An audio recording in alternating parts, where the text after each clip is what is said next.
Isang magandang araw pong muli sa inyo mga kapatid, mga kaibigan.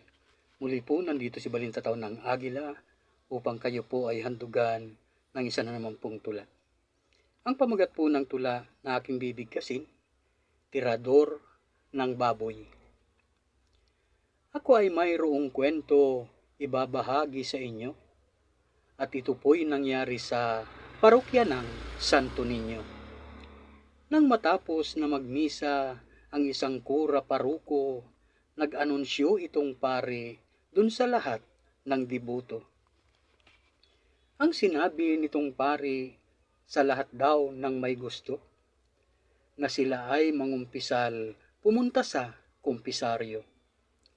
Tung si Buboy ay kaagad, siya ay nagboluntaryo at kaagad sinimulan nitong paring mag-osyoso. Ano ba ang kasalanan na nais mong ikumpisal? Kahapon po ako po ay mayroong baboy na ninakaw. Ito po ay pag-aari nitong aming kapitbahay. Ako po ay nagsisisi sa nagawang kasalanan. Ikaw amang ay magdasal nitong 10 ama namin.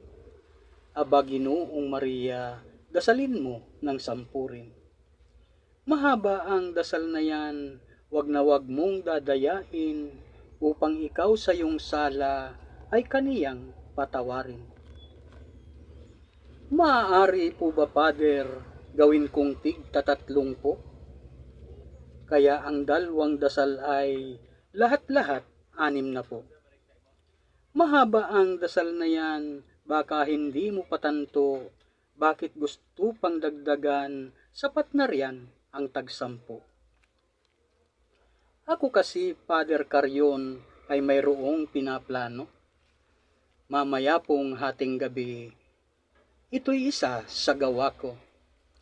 Sa kural ng kapitbahay, 2 baboy pa'y nandito, akin itong babalikan at muli na nakawin ko. Salamat po.